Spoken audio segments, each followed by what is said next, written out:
February 24th, 2010, SeaWorld Orlando hosted one of its most popular experiences, the Dine with Shamu show.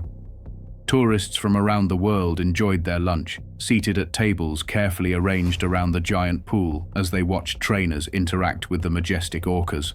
Among them was veteran trainer Dawn Brancho, widely recognized for her professionalism and charisma. It was a sunny afternoon, the perfect day for an unforgettable family experience. Dawn was performing a closing routine with Tilikum, the park's undisputed star.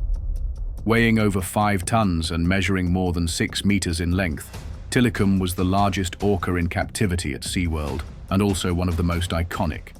It was a fascinating spectacle, the harmony between a human being and a wild sea creature, trained to obey signals, swim to the beat of music, and display its immense power in a controlled manner. But what appeared to be a magical moment was about to turn into a nightmare. Before we get back to the story, tell us where you're listening from, and if this story has moved you, be sure to subscribe. We're almost at 100,000, and because tomorrow I have something very special in store for you. Suddenly, the energy in the stadium changed. What should have been a triumphant finale turned chaotic. Witnesses recall hearing a scream, followed by intense commotion near the edge of the tank. Some visitors began to rise from their seats, others froze. The confusion was immediate and absolute. Several witnesses who were near the tank claimed to have seen Dawn stroking Tilikum's head as part of the show's final ritual. She seemed calm, focused, with a professional smile that never left her face as she interacted with the orca. But in a matter of seconds, something happened that changed everything. Some witnesses claim that Tilikum grabbed her by the ponytail. Others say it was her arm or shoulder. The only thing that is clear is that Dawn disappeared from the surface in the blink of an eye.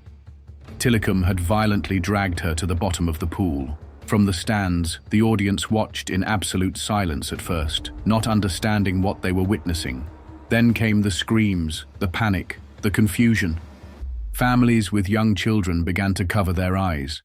Trainers and park staff quickly mobilized, but they knew their options were limited. They couldn't go into the water with Tilikum. The rules prohibited it because of his history. What followed was a heartbreaking scene. Tilikum did not let go of Dawn. He held her underwater for more than 45 minutes. Some reports indicate that the orca brought her to the surface briefly, only to submerge her again. The behavior was erratic, unpredictable, and deeply alarming. Despite attempts to attract Tilikum's attention and calm the situation, nothing worked. It was as if something had been triggered inside the animal, something that could not be reversed. To understand how it came to this, you need to know the woman who dedicated her life to working with orcas, Dawn Brancheau. Born in Indiana, she showed a deep fascination with marine animals from a very young age. According to her family, the first time she visited SeaWorld as a child, she was impressed by the Shamu show. From that moment on, her dream of becoming an orca trainer became a personal goal that would guide the rest of her life. Dawn studied psychology and animal behavior, and little by little she got closer to her goal. Finally, she joined the SeaWorld team of trainers, where she worked for more than 15 years. She was known for her discipline, her professional ethics, and her almost mystical connection with the animals in her care. She trained rigorously. She ran marathons, lifted weights, and rode her bike. Her body had to be in perfect condition to withstand the physical and psychological demands of working with enormous wild animals. To SeaWorld, Dawn was much more than a trainer. She was a symbol of the brand. Her face appeared in brochures, advertisements, and commercials. She drew crowds and contributed significantly to the park's financial success. But above all, Dawn was aware of the risks. She never underestimated the nature of the animals she worked with. She knew that even though they had been trained for years, they were still predators with unpredictable impulses. She often spoke about the need for mutual respect between trainers and orcas. Despite everything, she accepted the risk as part of her vocation. However, the risk posed by Tilikum went far beyond what many imagined. To understand the tragedy, we must also look back and examine the history of the orca at the center of this case. Tilikum was born in the wild, in the cold waters of Iceland. He was captured at 2 years of age, brutally separated from his mother and his pod. This early experience left deep emotional scars, according to animal behavior experts. He was taken to SeaWorld of the Pacific in Victoria, Canada. There he shared a small tank with 2 female orcas who frequently attacked him. Tilikum was the youngest, the largest, and paradoxically the most vulnerable. As a training method, he was sometimes deprived of food if he did not perform tricks correctly. This reward and punishment system generated high levels of stress.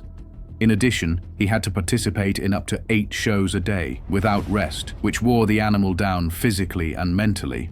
Science has shown that orcas are highly social creatures with complex family structures, routines, and behaviors that are completely disrupted in captivity. In Tilikum's case, isolation, abuse, and lack of stimulation ended up shaping a withdrawn and eventually aggressive personality. To make matters worse, Tilikum belonged to the transient subspecies of orcas known for their hunting and stealthy behavior. Unlike resident orcas, transients feed mainly on marine mammals, which requires more aggressive and direct hunting skills. Tilikum, then, was a ticking time bomb. Experts knew this, and some had warned publicly, but his size made him valuable to SeaWorld not only as an attraction, but also as a stud. He was the father of more than 20 calves in captivity, many of whom also ended up in theme parks. His lineage was part of SeaWorld's business model. Thus, despite his troubling history, Tilikum remained a central part of the show. The first clear sign of Tilikum's dangerousness occurred in 1991. Kelty Byrne, a 21-year-old marine biology student, was working as an assistant at SeaWorld when she slipped near the tank and fell into the water. She tried to surface several times, but Tilikum and the other 2 orcas dragged her to the bottom, biting her and blocking any rescue attempts. She drowned in front of other employees who were powerless to intervene. This devastating event caused a wave of outrage that culminated in the permanent closure of SeaWorld a few months later. Tilikum was then transferred to SeaWorld in 1992, but the tragedy would not end there. In 1999, Daniel P. Dukes, a 27-year-old homeless man, managed to sneak into the park during the night. Somehow, he gained access to the tank where Tilikum was sleeping. The next morning, his naked body was found on the orca's back. He had severe injuries, but SeaWorld claimed he had died from drowning. Even so, the incident reignited the debate about the risks of keeping wild animals in artificial spaces and the impact of captivity on their behavior. With all this background, it is not surprising that on the day Dawn died, Tilikum already had a history of violence. He was an animal marked by trauma, isolation, and abuse. And although he had developed an apparent connection with Dawn, the emotions repressed for decades, combined with the conditions of his life in captivity, finally exploded in the most tragic way possible. The first fatal incident directly linked to Tilikum occurred on February 20th, 1991, at SeaWorld of the Pacific. Kelty Byrne, a promising 21-year-old marine biologist, was working as an assistant at the park when an accident changed her fate. After tripping near the edge of the pool, she fell into the tank where Tilikum and 2 female orcas, Haida 2 and Nootka 4, were swimming. What happened next marked a turning point in the history of orca captivity. Kelty tried to surface, but every time she did, she was pushed and dragged back down to the bottom. Witnesses say that while the females appeared to be playing with her, Tilikum was the one holding her down the hardest. Park employees tried to intervene, but they lacked the necessary means to rescue her without risking their own lives. There was no clear protocol for such a situation. The young woman fought for several minutes but eventually drowned while dozens of people watched helplessly from the edge of the tank. Local authorities launched an investigation, but no criminal charges were filed against the park. However, the incident sparked a wave of public criticism, and months later, SeaWorld closed its doors for good. The orcas were sold to other parks, with Tilikum being the most sought after due to his size and potential as a stud. After his transfer to SeaWorld Orlando in 1992, Tilikum became a central figure at the park. Despite his history, he was incorporated into breeding programs and occasionally featured in shows.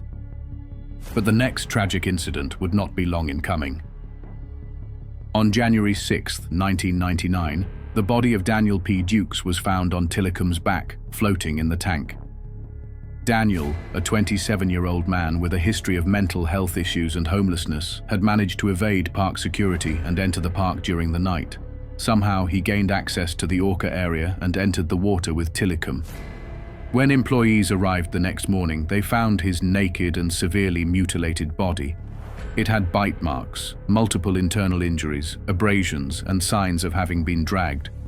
SeaWorld publicly stated that he had died from drowning, attempting to minimize the orca's direct involvement. But the scientific community and animal rights advocates questioned this version, pointing to Tilikum's stress and prolonged isolation as determining factors in his aggressive behavior. Despite this being the second human death linked to Tilikum, the park decided to keep him at its facility. They claimed that, due to his size and weight, it was impossible to incorporate him into regular water training, as was done with other orcas. Tilikum was therefore relegated to limited routines, often alone, and was used primarily for breeding purposes. This decision prioritized profitability over safety. Over the years, Tilikum's conditions did not improve. He spent long days in isolation, in tanks too small for an animal of his size. Interaction with other cetaceans was minimal and supervised, and moments of stimulation were rare. The accumulation of stress, frustration, lack of mental stimulation, and history of early trauma created an emotional cocktail that finally exploded on February 24, 2010. That day, during a post-show training session, Brancho was performing bonding exercises with Tilikum. As part of the protocol, she was standing at the edge of the tank, petting him and rewarding him for his behavior. However, in an unpredictable moment, Tilikum lunged at her and dragged her into the water with surprising violence. The SeaWorld team's attempts to rescue her were in vain. Protocol prohibited entering the water with Tilikum due to his history. For more than 45 minutes, the animal held Dawn underwater, repeatedly shaking her and causing serious injuries. According to the coroner's report, Dawn suffered multiple broken ribs, a broken sternum, a broken jaw, a dislocated elbow, a dislocated knee, and numerous muscle tears. The official cause of death was drowning combined with severe blunt trauma. What was most surprising was the prolonged duration of the attack. Instead of releasing her after a few minutes, Tilikum persisted in his aggressive behavior. Some experts suggest that this was not a simple accident, but a deliberate act, the result of years of accumulated stress. Others argue that it may have been an episode of frustration channeled toward the only human figure present. SeaWorld initially tried to present the incident as a preventable accident, suggesting that Dawn's ponytail may have provoked Tilikum's behavior. However, former trainers and witnesses refuted that narrative. Many were outraged to see how the company was trying to divert attention from the real issue, the captive life of intelligent, social, and emotionally complex animals such as orcas. In the wake of the tragedy, the U.S. Occupational Safety and Health Administration (OSHA) stepped in. The agency requested security videos, recordings, and photographs of the incident, which were handed over under confidentiality. Media outlets requested access to the material, but Dawn's family fought legally to keep it out of the public domain, out of respect for her memory. Brancho's death shook SeaWorld to its core. Public opinion began to openly question the park's practices. Animal rights activists, scientists, former trainers, and celebrities began to denounce what they claimed were inhumane conditions for creatures as complex as orcas. In response to media pressure and regulatory demands, SeaWorld implemented a series of changes. The most significant was a total ban on trainers entering the water with orcas during shows. This decision was intended to prevent similar accidents in the future.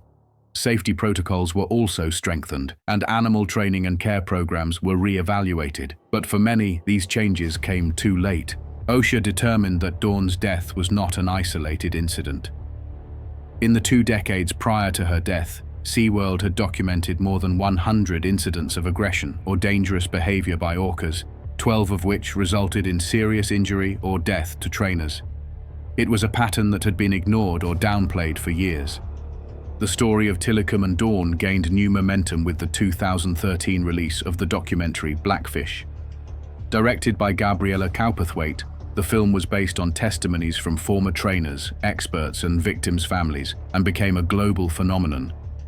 It revealed the dark side of the marine entertainment industry, the conditions of captivity, commercial exploitation, and the physical and emotional suffering of orcas. Blackfish had a devastating impact on SeaWorld. Visitor numbers plummeted, the park's stock price fell, several bands and artists cancelled their performances at SeaWorld events. Public outrage even led lawmakers to consider legislation banning the breeding and display of cetaceans in captivity. In 2016, SeaWorld officially announced the end of its orca breeding program.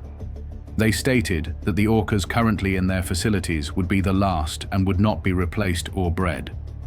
They also committed to modifying their shows to focus on education and conservation rather than entertainment. Still, the legacy of Tilikum and Dawn lives on as a profound reminder of the limits of human interaction with wild animals. Tilikum died in 2017 after a lifetime in captivity. For many, he was just another victim of the system. For others, he was the catalyst for a revolution in the way the world perceives cetaceans in theme parks. This tragedy raises a crucial question. Is it ethical to keep living beings as intelligent, social, and sensitive as orcas in captivity? How many deaths must occur before we recognize the ethical and biological limits of these practices? The story of Dawn and Tilikum is not only a tale of tragedy, but also an urgent call to rethink our relationship with nature. As with Steve Irwin, the famous crocodile hunter, whose life ended tragically in a stingray attack, these events remind us that no matter how expert we may be, nature always retains its mystery and danger. And perhaps, just perhaps, wild animals were not meant to entertain us.